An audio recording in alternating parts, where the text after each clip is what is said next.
Whenever the next general election is, one of the biggest stories will be here in Scotland. If Labour want the keys to number 10, they will almost certainly need a revival in a nation they used to dominate. Tonight, we're in the market town of Kelso. In the Scottish borders, it claims to have the largest cobbled town square in all of Scotland. And from here, it's just a short drive or a bit of a long walk to the English border. And our audience here reflects the broad electoral picture across Scotland. Welcome to Question Time.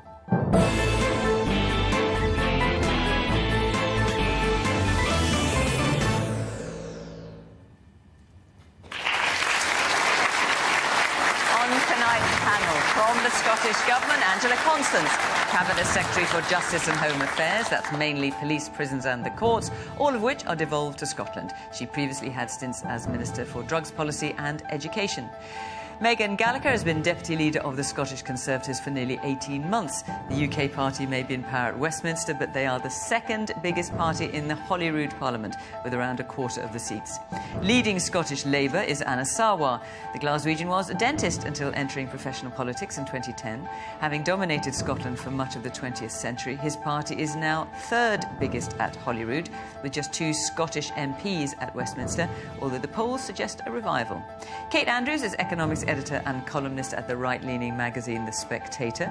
Yesterday, she wrote of her fears that the UK economy is at a standstill or may even be going backwards.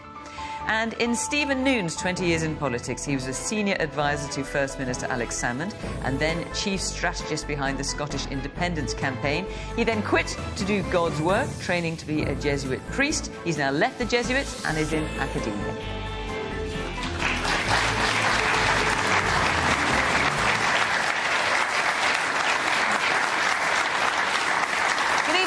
Welcome to our panel, welcome to our audience here in Kelso, great to see you, and of course welcome to you at home. You can watch or listen to the programme on iPlayer or BBC Sounds and take part, of course, on social media. Get involved in the debate. Right, let's take our first question, which the panel do not know, from Maggie Mackenzie.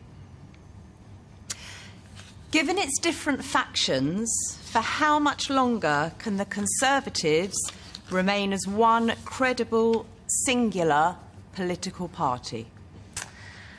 Well, Meghan, I'm going to come to you first. First of all, how many factions would you say there are? There's 5 families, and then there's others.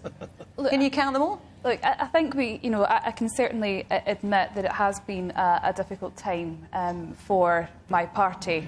However, I think it's clear that the Prime Minister is focused. He's got his 5 priorities, including reducing debt, having inflation, things that people really want the stopping government the boats, which of course is stopping the boats. Yes, which is another priority. Enlightened us as to all these factions. Which is another priority that the Prime Minister is focusing on. So I think what the public are needing from a government just now is for them to get on with the day job, focusing on people's priorities, and that is exactly what the Prime Minister is doing at present. And with all the different factions, has the Conservative Party effectively become ungovernable? No. I mean, the Conservative Party is a broad church, and there will be times where there is disagreement over certain policies. However, what we can see and what we are seeing is the government getting on with the top 5 priorities that Rishi Sunak set out. So, actually, I think that's what people want to see. They want to see a government that's getting on with the job. They want to see a government that's focused on the cost of living crisis, which Rishi Sunak is absolutely committed to focusing on. And that's exactly what we're getting on with. Angela. Well, of course, whatever faction in the Tory party you're making reference to, none of them speak to the priorities of the people of Scotland. We have seen most recently the autumn budget statement, which is the worst scenario for Scotland. They have prioritised tax cuts and bankers' bonuses as opposed to public services. We are now in the grips of austerity Mark II, austerity that is worse than that was ushered in by George Osborne. We have a cost of living crisis that sees food inflation at 10%, and yet the Conservative government had £27 billion headroom that it could have used to invest in the long term and to invest in public services. Instead, Rishi Sunak has pandered to various interests, various extreme interests within his own party, and I think the piece to the resistance in all of this is a government that is prepared to abandon our international obligations. It has an unhealthy focus on penalising refugees and asylum seekers, whereas we in Scotland face a population challenge where in the next 25 years, particularly marked for rural communities, we need to grow our working age population. So we should be focused on growing our economy. I mean, Maggie's question is whether the splits of the Conservatives make it a credible political party. I mean, it's hardly been plain sailing for the SNP in recent times. I'm thinking about massive by-election defeat and, of course, a small matter of a police investigation. Well, of course, I'm a lifelong Scottish nationalist. I've campaigned for Scottish independence since I was 18 years old because it is the one thing that is the route to addressing child poverty. It is the route to growing our economy. It is the route to making decisions on a par with any other normal country. But in terms of the credibility of the party, well, which is what Maggie's talking about. I mean, of course, the SNP has not had the easiest years, but I've been in the SNP for over 30 years, and I can tell you right now we've had tougher years when we had 3 MPs and we were at 12% of the vote. And what the Scottish Government and what the SNP is focused on right now is delivering for the people of Scotland and getting us out of this mess and getting us out of this failed Westminster economic model. Man there in the tweed jacket. You mentioned tax cuts in your dialogue there. I work for a company that's based in England, but I live in Scotland and work from home, and I'm paying higher taxes. So how does that work?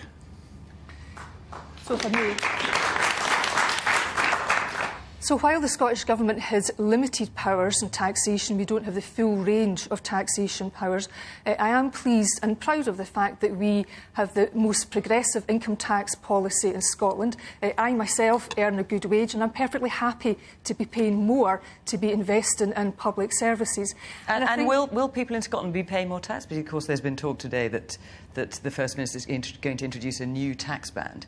Well, of course, Fiona, is that going to happen? With no disrespect to yourself, Fiona, but the Scottish Parliament is the place where the Scottish Government's budget will be laid. And if you'll forgive me, I'm not going to reveal the Scottish Government's... Would you support it, though? I am not going to be revealing the Scottish Government's budget here on the BBC. But would you support it? Well, what I've always supported is progressive taxation policies. We do, of course, have to bear in mind that when you don't have the full range of fiscal powers, you have to be very conscious of unintended consequences. But what I would say is that more people from the rest of the UK come to live and work and study in Scotland than people who leave Scotland to go elsewhere. And I think that puts paid to this notion that people leave in response to progressive tax policies. Anas. Look, we have Scotland is fueled by 2 bad governments, but the specific question was about the Conservatives. And I think if times weren't so serious, it would be quite funny, actually, seeing a Tory MP, Mark Francois, talk about the 5 families as if he was some kind of pretend mafia don, I think just makes the whole situation utterly pathetic. The reality is that Rishi Sunak is weak, the Conservatives are out of touch, they're corrupt, they're lying, they're divided, they're chaotic, they're out of ideas, and frankly, they're out of time as well. And what's going to happen in 2024 is the Conservatives are going to try and make you forget what has happened over the last 4 years since the last general election. And we've got to make sure nobody forgets. Nobody should forget Partygate. Nobody should forget the billions of pounds wasted in the PPE scandal. No one should forget Liz Truss crashing the economy, meaning mortgages going through the roof for families right across the country. Nobody should forget the culture wars and the fact that we've had 2 leadership elections, 3 prime ministers, 5 chancellors, all failing our country when all we need is 1 election so we can get rid of the whole rotten lot of them.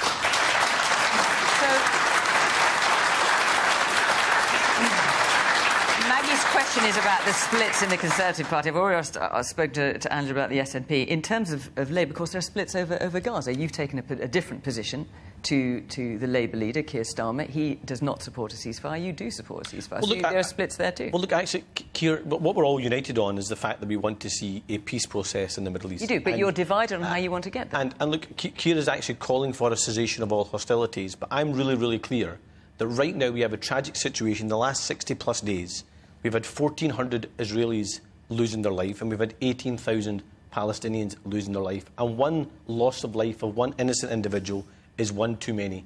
And that's why 4 things need to happen immediately. One is an immediate ceasefire. That means an end to rocket fire going into and out of Gaza.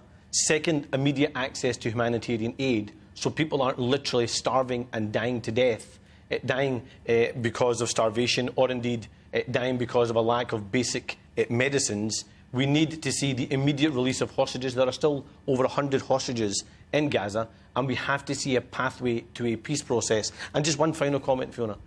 Anyone that saw the interview with the Israeli ambassador yesterday can see quite clearly now that, of course, we have to separate Hamas from the Palestinian people, because Hamas has no interest in peace and is a divisive organisation that unleashed hell on the people of Israel.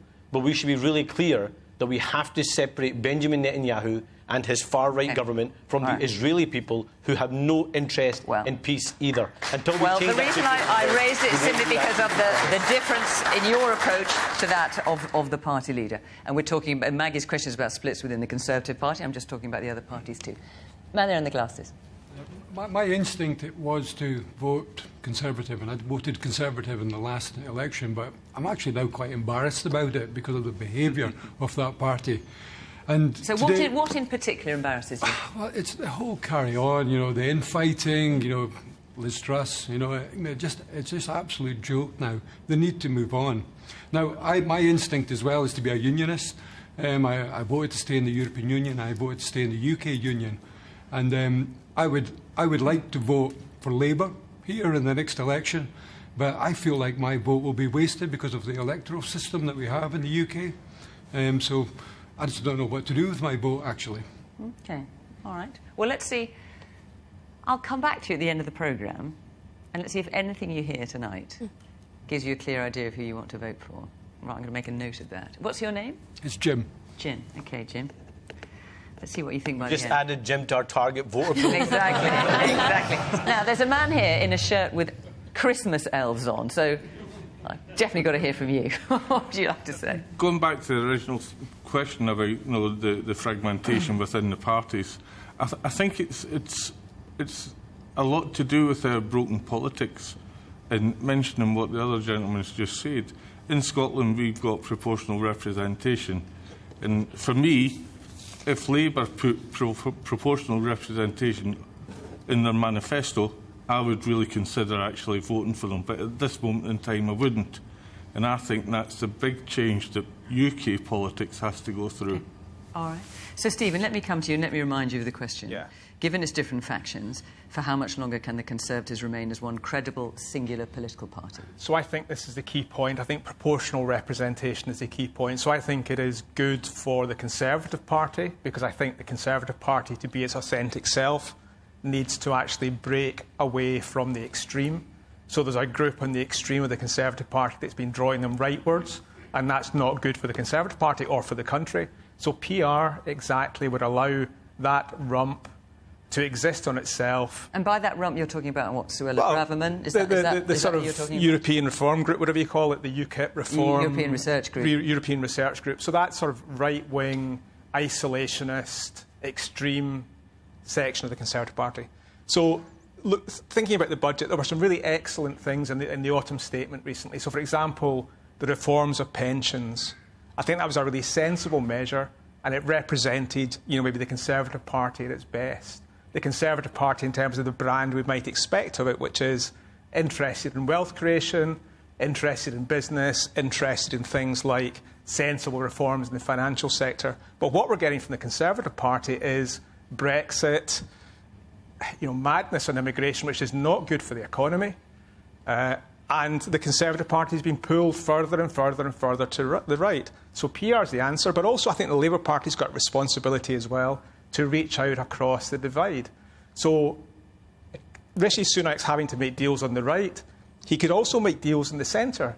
He could speak to the Liberal Democrats, the SNP, the Labour Party, about working out an immigration policy that makes sense, rather than one that panders to the extremes. Kate.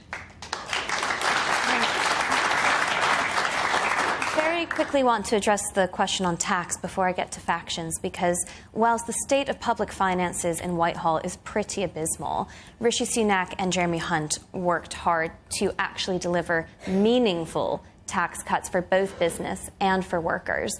And if you compare that to what is expected to happen in your upcoming budget, and it is speculated, but it is thought we're actually going to see tax hikes, I think there's a clear distinction between those two things. You can complain about tax cuts, but, you know, let's see where people actually fall, whether they'd like to receive a tax cut or a tax hike. It's still the biggest tax burden for many decades. We're approaching a post-war high, but I'm delighted that tax cuts are back in the narrative. On the factions, I think we learned two things this week.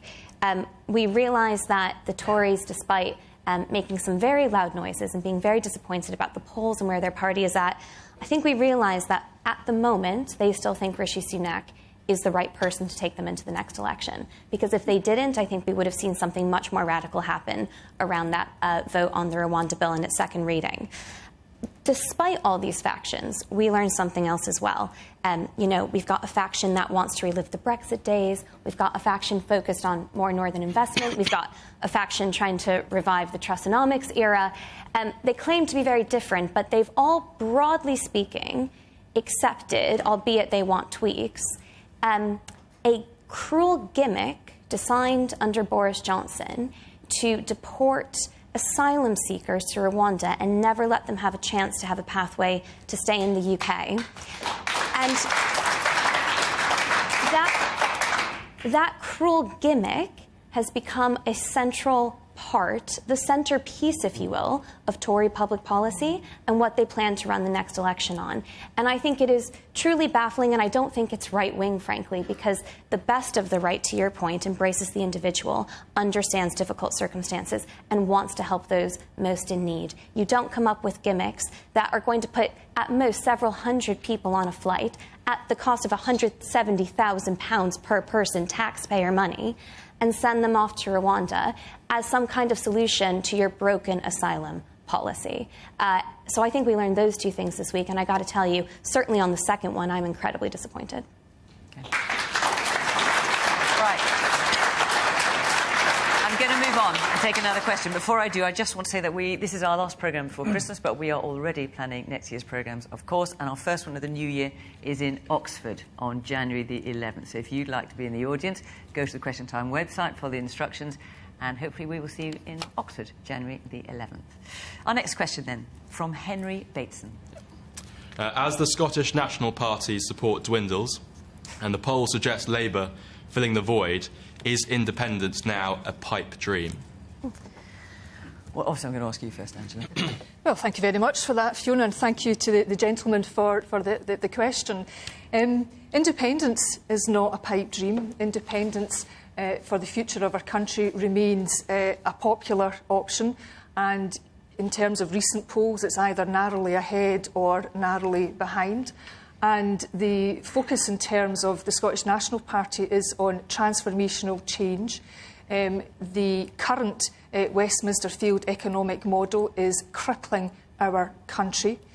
We have always pushed the powers of devolution to the max to do as much as we can with the resources and talents that we have in this country. Let's not ignore the first part of Henry's point, which is as the Scottish National Party support dwindles and polls suggest Labour is filling the void. What's your response to that? Well, in terms of being specific about Labour, my question would be... Well, and your support dwindling?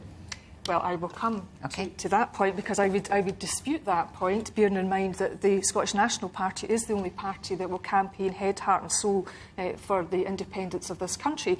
And the question for the Labour Party is that will they respect this country's right to choose? And irrespective of what you view the future of the constitution of this country. Most people in this country believe that the people of Scotland have the right to choose our constitutional future. Will the Labour Party respect that? Will the Labour Party take us back into the European Union, which Scots are the only country to be dragged out of the European Union against our will? Will Labour take us back into the European Union? No. Okay, well, let's talk about the SNP just for a minute. Silence. Angela, since also you are here representing the SNP. So what, if Henry's question about is independence a pipe dream, what is the SNP's policy on achieving independence? Well, the SNP's policy on achieving independence is to campaign for it, to put it front and centre of the next general election. But in terms of, because obviously we had Nicola Sturgeon, who was going to call a de facto referendum at the next general election. That has now gone as a strategy. So what is the strategy now, other than campaigning for it and trying to persuade people that independence is the best route for Scotland? What is the strategy to actually achieve it? So our strategy, to answer the gentleman's question, is support for the SNP remains high. In fact, the last poll that I actually seen, it had the SNP ahead of Labour in both the Scottish Parliament and the Westminster elections. I mean, the by-election was clearly not a great result for the SNP, was it? I appreciate that. But I do also recognise that there's only one poll that counts when it comes to either a Scottish Parliament election or indeed a general election. But well, just in terms of just to come back to the strategy a minute, because as I understand it, and please correct me if I'm wrong, Humza Yousaf... Did you not watch our conference, Fiona? I've watched a lot of it, yes, since you asked. Thank you very much. It was absolutely riveting, particularly you. Humza Yousaf proposes the Scottish Government should seek talks with the UK Government on independence. So we've got the Conservatives here, we've got Labour, who hope to be the next government. So how are you going to persuade them? Well, my question... I mean, they're just here, so what my question to both the Labour colleagues and our Conservative colleagues is, are they going to respect democracy in this country, bearing in mind the Scottish National Party has a mandate for a referendum and has secured its successive elections, national elections in Scotland. We have secured that mandate. And the question is indeed... for the Unionist parties to but you've got to persuade them. I'm just wondering how you're going to do it, because so far it hasn't worked. But the question for the Unionist parties is, will they respect democracy in this country? Will they respect the right of the people of Scotland to determine their own future, or are they going to continue to be democracy deniers? OK, I mean, the polls at the moment, as you say, suggest it's pretty much 50-50 in terms of independence. So is that enough to persuade them, do you think? Well, the point of the general election is to ensure that we galvanise every activist for independence, that we, front and centre of that campaign for independence, have the courage of our convictions, and to convince the people of Scotland that if you want to escape from a failed Westminster economic model, if you want to escape from a cost of living crisis, if you truly want transformational change in terms of our economy, in terms of growing our population, and recognising that independence is the only possible route back into the EU, independence is the only choice that will secure the economic future of this country. Stephen, is independence now a pipe dream? So no, I mean, independence is not a pipe dream. I think where you're right, Henry, is I think the political energy has shifted. I think we've ended a period of 10 years where the central energy in Scottish politics was the referendum and the aftermath of the referendum. And I think the energy is now shifting to the likelihood of a Labour government in the UK, a Labour government that's talking about constitutional reform, which will include some change for Scotland. It's for me, the energy behind those who believe in a stronger Scottish Parliament has to now be persuading Labour to make the offer in the Scottish Parliament as strong as possible. So increased devolution. So what Angela's suggesting, which is go for independence as soon as possible. Quite how you achieve it is a different matter. So that's not the way forward. So I think there's good, there's better, and there's best. I think independence is best. I think a Labour government elected at Westminster is good. But the problem with a Labour government elected at the next election is it's there for maybe 5 years. It protects us for 5 years. What actually protects us in the long term is having powers transferred to the Scottish Parliament so we can make the decisions ourselves. So that's the better option, a stronger Parliament, home rule, as you might want to call it. But the best option absolutely is independence. So I believe that Scotland will become an independent country, but I think we need to become independent well. So we need to take it slowly.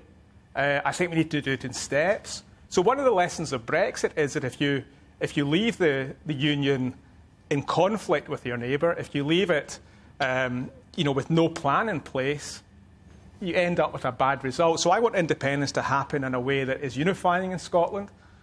We do it in cooperation with the rest of the UK because they're our closest partners, friends, neighbours. But we also do it in a way where we have the institutional capacity, we have the ability to become independent in a secure, smooth and successful way. Because the success of independence will be determined about how we become independent as much as anything else. So you're talking about some time off by the sound of it.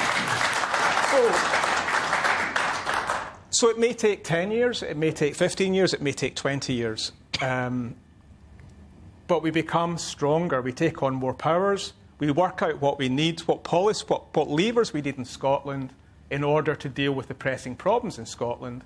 But we also reflect on the relationships we need. So I think we need more independence, but we also need to have ongoing relationship with the rest of the UK and a renewed relationship with the European Union. And that's a fine balance, and it's not just going to happen if we click our fingers. We have to work towards it.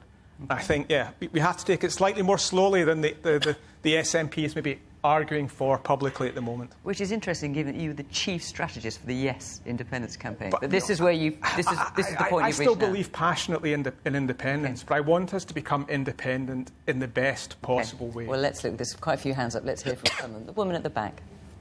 I thought we had a vote not that long ago for independence. And you were happy with the outcome, I'm assuming, from the way you said that? Well, I actually voted SNP, but I'm so glad I was in the minority. Would you just want to expand on that a bit? Well, I voted for independence, but I'm glad I was in the minority. Right, because you think that would have been the wrong decision? Correct. And so why are you thinking that now? I just think the country's in such a mess, and we do need a new government, absolutely. Right, so you voted SNP, but you wouldn't vote SNP now? No. OK. The man next to you. How independent would Scotland be if we've got the Germans and the French telling us what to do when we get this independence? Do you mean if you rejoin the EU? Going to be... We're not going to... What do you mean? Do you mean if you rejoin the EU? If we got independence and we rejoined the EU, then what independence do we have? At least with the UK government, we have influence, we have MPs there, and we can do something with it. We will have no say. We will be a nation of 5 million people at the very end of Europe that no one or very few will listen to in Brussels. OK. And the woman there, in the multicoloured sweater, I think, yes. The SNP is too central belt focused. It doesn't pay enough attention to what people in this part of the world and in the north of Scotland need.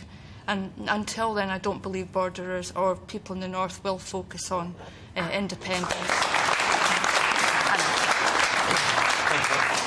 I think it's important to look at the context. We've had the Rutherglen and Hamilton West by-election, our first parliamentary by-election win in 12 years in Scotland, where we got more than double the SNP vote. And opinion polls had the first time in the lead from the SNP, the first time in over a decade. And also important to note that when I became leader, we were at 14% in the opinion polls, 32 points behind the SNP, never mind ahead of them. And the reason why that's happened is because Scottish Labour under my leadership is not going to turn our back to any voter, regardless of how they voted in the 2014 independence referendum. And we are the only political party in Scotland actually trying to persuade anybody and trying to bring our country back together and unified around change and owning change. Because one thing I'm really clear about is there is no overwhelming majority or consistent majority for independence in this country. There isn't a consistent majority for a referendum right now in this country, but neither is there a majority in this country for the status quo. But there is an overwhelming majority in Scotland for change. And the first opportunity for that change comes in the general election in 2024 and then the Scottish Parliament election in 2026. So I say openly to people, I don't support independence, I don't support a referendum, but I recognise we need change right now. And we may ultimately disagree on the final destination for Scotland, but we can all go on this part of the journey of change together. That means getting rid of a rotten Tory government across the UK come the general election, but it also means in 2026, come that Scottish Parliament election, we can have a competent government here in Scotland as well. Because some people might point to the independence question, and that's the reason why the SNP is losing support. The ultimate reason why the SNP is losing support is because incompetence has consequences. Over 800,000 of our fellow Scots are on an NHS waiting list. The PISA scores last week shows that our education system, once regarded as the best in the world, is declining under the SNP, and we can't even build ferries anymore in the country, where we're £250 million over budget. And that's why change is coming in the form of the Scottish Labour Party. There's a person there with, all I can see is a green sleeve. Oh, yes, it's a woman there, yeah. Hi. I'm just referring back to the gentleman up there. I feel that the English government does not listen to the Scots, that they just don't seem to want to talk. Can I just say on that one? I think we just need to be really careful, because I know you're not doing that, but I know sometimes our political opponents do it, where they try and conflate Westminster to people everywhere across the country. The problem is not just Westminster or England. The problem is this rotten Tory government, where people in England agree with us that they're a rotten Tory government. So let's get rid of them and have a government that works for every part of the country, including for Scotland. Kate. I think it's clear that the SNP are struggling with the same issues that the Tories are, which is if you've been in power for more than a decade, well more than a decade, you cannot point the finger of blame at anybody else, and you cannot really distract with much, because all of the public policy failings, even if you're not responsible for all of them, are on you. You know, there's plenty that Rishi Sunak has inherited, but he has to take responsibility for it. In the case of the SNP, I think Anna's laid out a lot of important points there. Life expectancy in Scotland has plummeted since recently. It's the sharpest fall in 40 years under the SNP. The drugs deaths are the highest in Europe. You can talk about independence, and it's an important question. It's not for me to answer. That is for you to answer. But ultimately, what people want solved tomorrow are these crucial issues that affect their daily lives. And I think what's affecting the Tories absolutely is affecting the SNP as well. You cannot distract. You cannot point the blame elsewhere. You have to take responsibility. And when you try to cover it up, and certainly when you say, oh, it's not really like that, you know, things are better than it seems, it's never better than it seems. People understand what's going on in the real economy and in their real lives, and it's understandable that they want to see change. Meghan. When I'm out on the doorsteps, you know, speaking to voters, it's not independence that is the automatic big issue that people are wanting to speak to you about. It's things like our NHS waiting times. It's about getting to see a GP. It's about our potholes. It's about our school standards. It's about making sure that we've got police officers in the heart of our communities. These are the issues that people want to see a government focused on. But as we've just heard from Angela, our party political broadcast about independence, that really does not resonate with what people are wanting the Scottish Government to focus on right now. And I'm sorry, going back to the tax issue, Scotland is the highest taxed part of the United Kingdom, and people are not getting bang for their buck, because if they did, we wouldn't have high NHS waiting lists, we wouldn't have our school standards slipping, and we'd have more police officers on our streets keeping people safe. So I think Angela really needs to answer the questions of our government. Why are you not focused on people's priorities? Angela, I'm going to absolutely let you do that. Let me just, Henry's had his hand up and he asked the question, so let's hear from you, Henry, then I'll let Angela reply. I'm going to try and answer my own question here. Is the SNP support dwindling? I think that's pretty obvious. Is it a pipe dream? At the moment, yes, a big yes. What I'm a bit worried about in terms of if Scotland were to leave the UK, what currency would you use? Would you adopt the euro? Would you have your own currency? Or would you have the sterling like you've got now? If you have the sterling, you've got no control over your monetary policy. The Eurozone, you need to have a budget deficit of no more than 3% of your GDP. At the moment, it was about 10%. It was 22% during the pandemic. All these things are really intricate and hard. And I just wondered, how on earth are you going to be able to do this economically? Well, that's a really big question and lots of things for you to answer, and also lots of points made here. So reasonably brief, if you would, Angela, if I can ask you fairly, because what you've not only heard from Henry, but also a lot of people saying when it comes to basic things we want sorted out, the SNP is failing. The economic consequences of Brexit is here and now.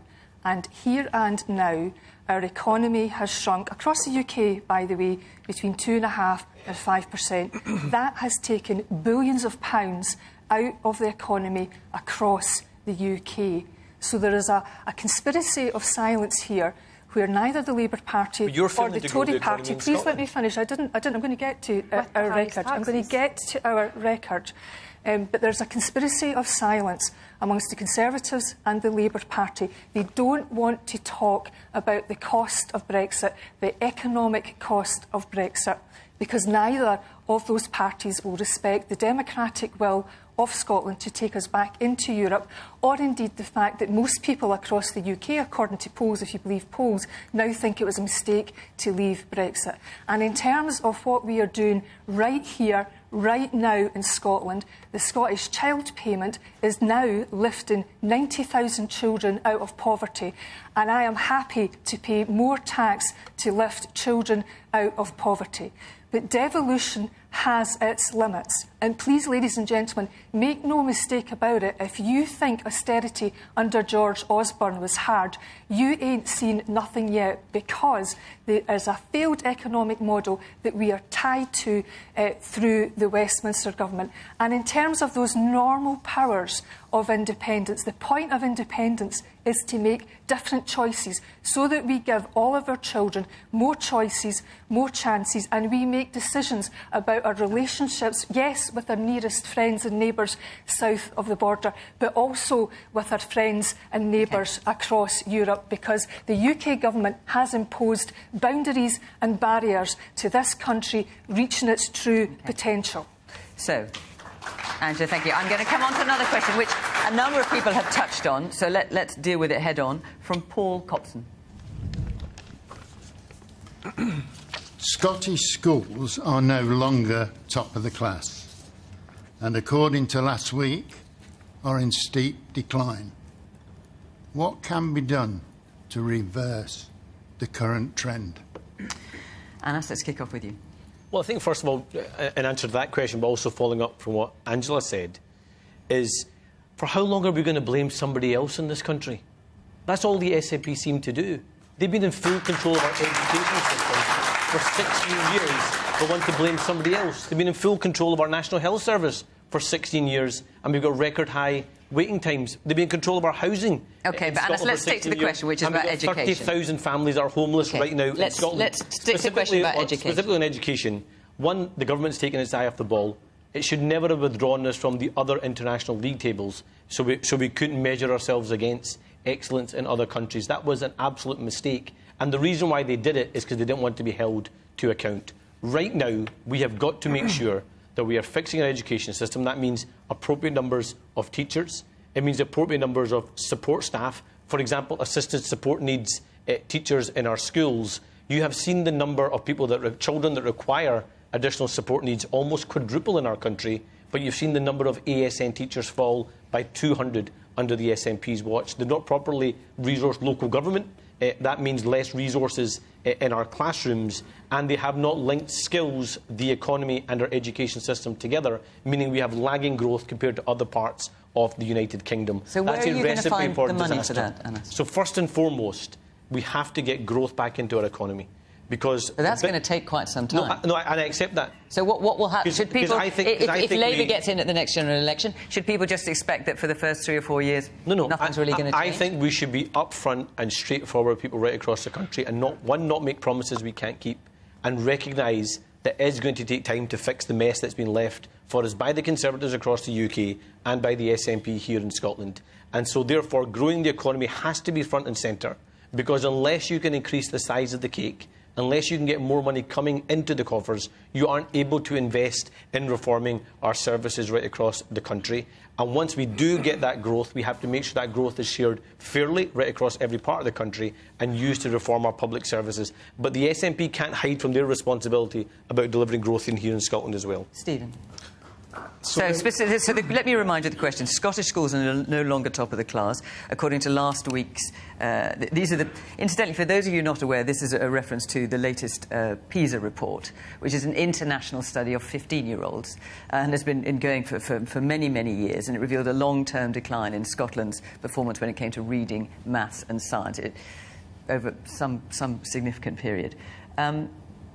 What can be done to reverse the current trend? So one of my fundamental criticisms of politics in Scotland at the moment is that too often politicians offer simplistic solutions to quite complex problems, and there's a lot of finger pointing.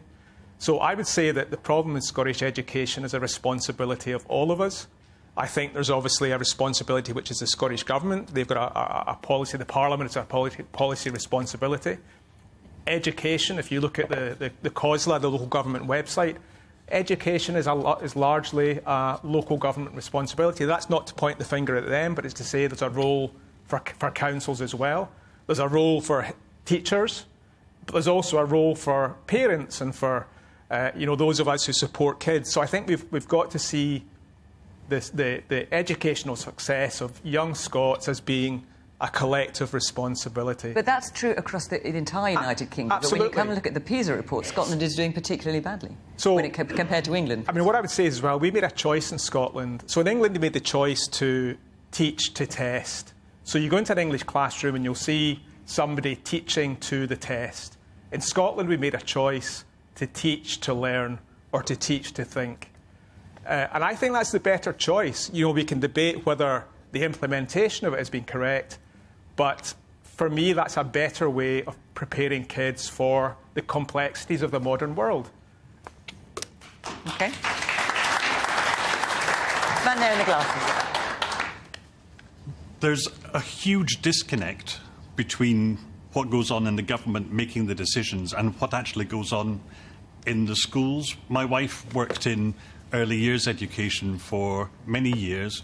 She loved nothing more than preparing our youngest people for that transition into primary education.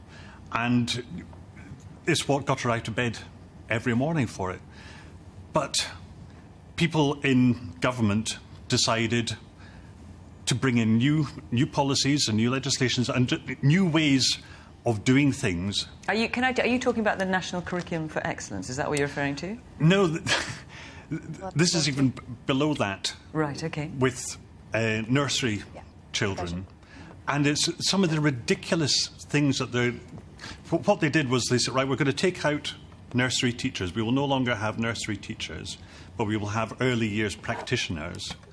We're not going to pay them as much, but we're going to get them to do what nursery teachers were doing. And all of a sudden, a huge load was put on these people having to keep records of attainment for these young people.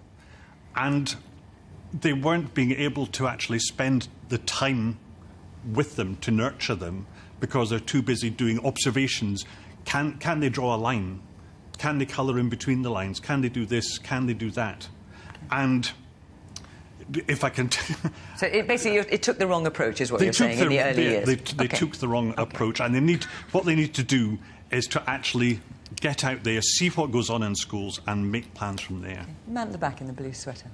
To a degree, what Mr Sarwar was saying is correct in the fact that we've lost a number of ASN teachers, etc., etc. Local government has been underfunded for a number of years. I myself used to work in adult literacy and was made redundant from the local authority 4.5 years ago. So local authorities have had the funding cut tremendously over the last few years. But the biggest driver for lack of educational attainment is poverty. It's recognised that poverty is a major driver for lack of educational attainment. And to go back to what Kate said earlier about people life expectancy declining, there's 300,000, according to the University of Glasgow, there's over 300,000 excess deaths directly due to the Conservative governments between 2013 and 2019. And that's one of the reasons we've got the excessive deaths. That's one of the reasons, not all, that we've got low education achievement. And I think what you're referring to is because of NHS waiting lists and backlogs and that kind of... Is that what you're talking about? It's due to Conservative Party policy. It's research done by the University of Glasgow. I think they come down at 335,000 excess deaths. OK, all right, I have to say I'm not familiar with that research. Kate, in terms of the question, what can be done to reverse the current trend? Well, look, I agree that we need to grow the economy, but I do not think this is so simple as to say that we simply need to pump more money into these services. School spending per pupil is 18% higher in Scotland than it is in England. That amounts to over £1,000 per pupil. And yet, according to these new PISA results, students in Scotland have fallen almost a year behind their English counterparts. It isn't so simple as to say we just need more money. We have to look at the curriculum. And it appears that the curriculum for excellence is simply not. It's a lovely phrase, teach to think. Not everyone south of the border will be familiar with the national curriculum. Sure, but these changes... So should we just say, it's basically, it's reducing, tell me if you don't agree with this, Angela, it's reducing prescribed content and it's more an additional focus on life skills. So it's kind of broadening out the additional focus on life skills, but what's actually happened is we're not teaching to think, we're not teaching to learn, we're lowering standards, and you can see it in the test results. It's really important that kids learn their mathematics. It's really important that they know how to spell. These are life skills. These are crucial life skills to set them up to succeed, and the test scores reflect that. So I don't think it is simply an issue of money. It's looking at where this has gone so badly wrong for years now, and we can see where the decline is. And I think it's actually quite obvious that by reducing these standards and frankly expecting less, we are setting these children up to fail in the long term. So, Angela, Paul's question starts with Scottish schools are no longer top of the class. I mean, Scottish schools were the pride and joy, and rightly so, of Scotland, renowned throughout the world. Standards have declined according to the PISA result. I mean, the graphs are pretty dramatic when you compare to the rest of the UK. This is on your watch. What has gone wrong? Well, of course, the PISA results are one source of evidence. But they're an important one. They're an important... Do they not matter? Well, actually, let me give you a fair and balanced view straight... Hang on, are you saying the PISA results are not fair and balanced? Let's be clear about that. No, I'm not saying that. But what I am pointing to, and this is factual, that in the Scottish Parliament this week, the Education Secretary responded to the PISA and said, no, it's not good enough that we're average in maths. She also pointed... Declining. She also pointed... Well, it's interesting because the other sources of evidence is that the higher maths passes have actually went up in Scotland, and also in terms of curriculum for excellence, that was actually endorsed by the OECD in 2021. But what I was actually going to say, Fiona, is as a parent, what I want for my teenage son is to leave school with an education that prepares him for the world of work and an ever-changing economy, because we know the world around us is ever-changing and that school children today could face up to 14 different job changes. Then you must be doubly disappointed the results are so bad. So the benefits of the curriculum is that it improves resilience in an ever-changing world, and it's some of that facts. It's not working. Well, that's not what the experts are saying. There is, of course, the PISA results. I'm not for a minute demurring from their importance, but there is a range of other information that shows that the attainment gap between the children from the least and most disadvantaged backgrounds does continue to close in Scotland. That our exam passes this year... Because they're doing worse. It's closing because they're doing worse. It's nothing to celebrate when you're bringing down the standards, so you're closing the gap. It's only something to celebrate when you're lifting the standards for all children. I think that is really a slur on the hard work of our school teachers in Scotland, because it's not a slur. It's about trust our professional school teachers. You're setting everybody up to fail. The teachers, the children. Do you think that this trajectory is good enough? Fiona put it very well. This used to be a world-renowned pride of joy of Scotland. When? Name it. When? What do you mean? What do you mean? Name it. When? Give us a history lesson. When would we top of the league table for education? Scotland is world That's a strange famous. Argument, I'm going to say. To be very clear, you want to know when? Scotland is world famous for its record universities, some of the oldest and best in the world. It still is. It was producing. So are you saying Scotland schools were not world class then? Is that your argument, Angela? Philosophers, you have produced the pupils ready to go into those universities. What I'm saying, and one of the things that this government has challenged has been the importance of tackling the poverty-related attainment gap, because in Scotland, sometimes we look at our past with rose-tinted glasses. So it was this government that took the attainment challenge head-on and said that we wanted to address child poverty, also in an attempt to reduce that attainment gap. And your viewers across the UK might also be interested to know that we have the lowest teacher-pupil ratio in Scotland, that we have the highest investment per head of population. Our attainment standards... None of this is translating to the results. None of this is translating to the results. Do you think they're good enough? Do you think they're good enough? Well, the Education Secretary this week... Do you think they're good enough? The Education Secretary said this week we need to improve attendance at school, behaviour at school and our performance in maths. So you don't think it's good enough? So that gives you our answer, that we have identified the things that we want to improve. Okay. Because but we also shouldn't let our achievements either be talked down. I've given a balanced view that, you know, our children's performance in education... There's a lot of people shaking their heads here, Angela. I've got to tell you.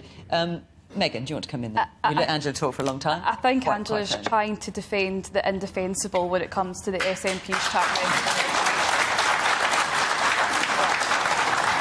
But if I may, because the gentleman there made an important point, in early years is really important to me, because not just because I'm a parent of a 17-month-old, but because I've taken a lot of time to speak to nurseries, in particular nursery owners, about the challenges that they face just now, because we do know that the nursery sector is in crisis. We do know that nurseries are closing their doors, across various communities. It's more crucial for rural communities, because if nurseries are taken out of the heart of rural communities, then that is going to have an adverse effect on every single one of you that's in the panel. We have the best early years child offer on these islands. I'm going to let other people in, just as I've let you talk for a long time, in fairness. 30 hours. Well, it's not working. It's not 30 hours a week.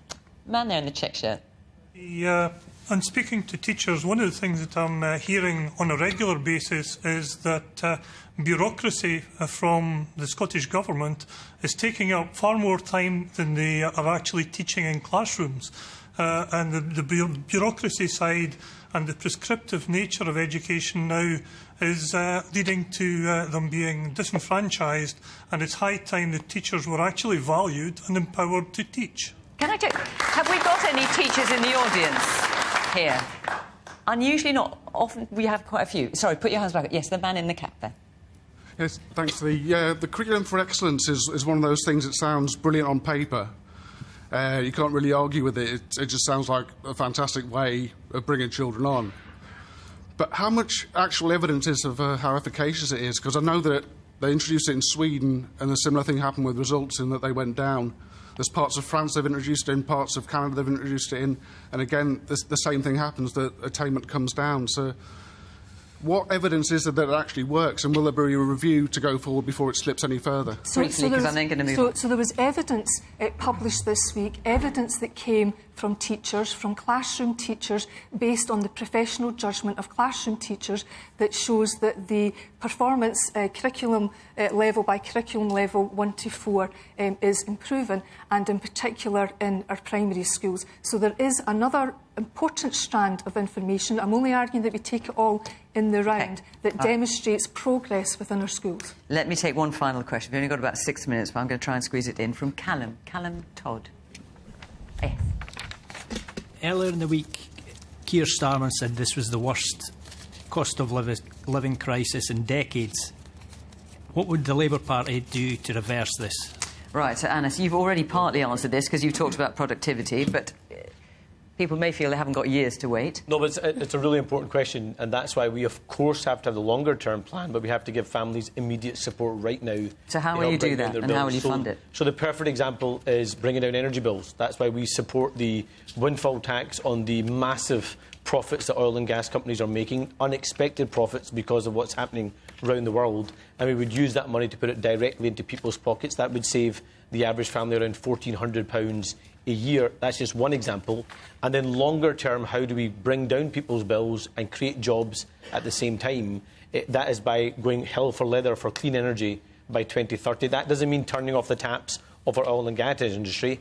It means working in partnership with them to get the strategic investments we need to deliver that renewables transition. And a key plank of that will be GB Energy, a publicly owned energy company that each and every single person in this room will have a share in, that'll be headquartered right here in Scotland, creating tens of thousands of jobs and also bringing down people's bills and bringing down the level of reliance we have on expensive imports, for example, from despotic regimes in Russia. It's one example of many about why we need to get rid of this rotten Tory government and elect a Labour government next year. Because we haven't got much time, going to have to ask you to be brief. Are you convinced by that, Stephen? So I think a Labour government, a UK Labour government, is the best possible result of the next election. I think the... But do you think they can significantly reverse the cost of living crisis? So if they're constantly dancing to the Tory tune and trying to sort of out-Tory the Tories, I think they may not. So I would encourage Labour to be bolder. And I think one of the ways Labour will be bolder if they are feeling pressure on their left as well, which will come from probably voting Plaid Cymru in Wales and SNP in Scotland. The challenge is the SNP want another Tory government. I would encourage... encourage... Labour government, you have to vote for one. I would encourage Labour to be more Labour. At the moment, Keir Starmer is not being... He's dancing to a Tory tune too often for my liking. Kate. It would be wrong to say that there's no money left. There's so much money. We are taxing and spending at record levels, but a lot of people don't feel that because it's being used to plug the gap for short-term issues and issues that the public really want money pushed into, like the National Health Service and pensions, and we're not focused on those long-term capital investments. And I think what we fundamentally need to do to look at growth and to get the economy moving is to tackle housing and planning and to tackle energy infrastructure. Now, Keir Starmer has made really positive noises on housing, but we don't know the plan yet. We also need to look at efficiency gains in the National Health Service. Wes Streeting, the Shadow Health Secretary, is making positive noises. We need the details. We need to see what that actually looks like, because until we get the details, we can't quite believe it. So the UK government has already spent £104 billion to tackle the cost of living crisis and to make sure we are getting support to the most vulnerable people in society. But that doesn't mean to say that there isn't more to do, and that's exactly what the UK government has been working on. But I think an interesting point was raised there about the housing crisis, because that is something that we are facing here in Scotland. But again, it's something else that the Scottish Government are just not focused on. Briefly, Angela. Well, of course, the nearer Keir Starmer gets to 10 Downing Street, the further away he gets from Labour values. And talking about Wes Streeting, who seems to want to open the doors to the private sector into the NHS, that should be a great worry to us all. And I'd also be interested to hear Labour Party's commitments to deal with the catastrophe of universal credit and whether or not they will actually reverse the two-child rape cap, which, of course, so far they have refused to do. A brief word. Well, I just think it's utter nonsense from Angela, and what you're going to hear in the coming months is the SNP ramp up their attacks on Labour because ultimately they want the Tories to win the next general election. You just need to look at the New Deal for working people, the most transformative change to workers' rights in a generation, that's said by both the TUC and the SDUC, that will increase our minimum wage to make it a real living wage, that will end the scandal of fire and rehire, will give people employment rights on day one and get rid of exploitative zero-hour contracts. That's Labour values in action, and you only get it if you get a Labour government. Let's go back to Jim. Thank you. So, Jim, you voted Conservative at the last election. Yeah. You're now undecided. So come on, then. Has anything you've heard informed how you might vote at the next election, which is almost certainly going to be next year? Well, to be perfectly honest, I mean, the SNP have done good things in Scotland, particularly with renewables. And I do think the Conservatives have done good work as well, but they're just chaotic at this moment in time. And I do like the way Labour are moving more towards the centre. And I think, that's where my heart lies. I think everything should be working more cooperatively, and we should actually find a way of actually managing and delivering and governing this country in a cooperative manner. And I think proportional representation would do that. And I would probably vote for Stephen if he was actually Oh, my goodness. Sadly, not on offer. But I think he says some really sensible things regarding independence. You can try out making sure it works. So are you still undecided then? No, I think I will probably vote Labour, but I know my vote will be wasted. OK, well, there we are. So, who knows when the next election is going to be? Almost certainly next year. We'll find out. And Jim, good luck with however you choose to vote. Our hour is up. Thank you very much to our panel. Thank you to our audience here in Kelso for coming along. And thank you to you, of course, at home for watching. That's it. Until after Christmas. So that's rather exciting for us. And we will be in Oxford, remember, on January the 11th, if you want to come and be part of our audience then. But until then, if it's not too early to say it, Happy Christmas, Happy New Year, and we'll see you on the other side of it. Bye-bye.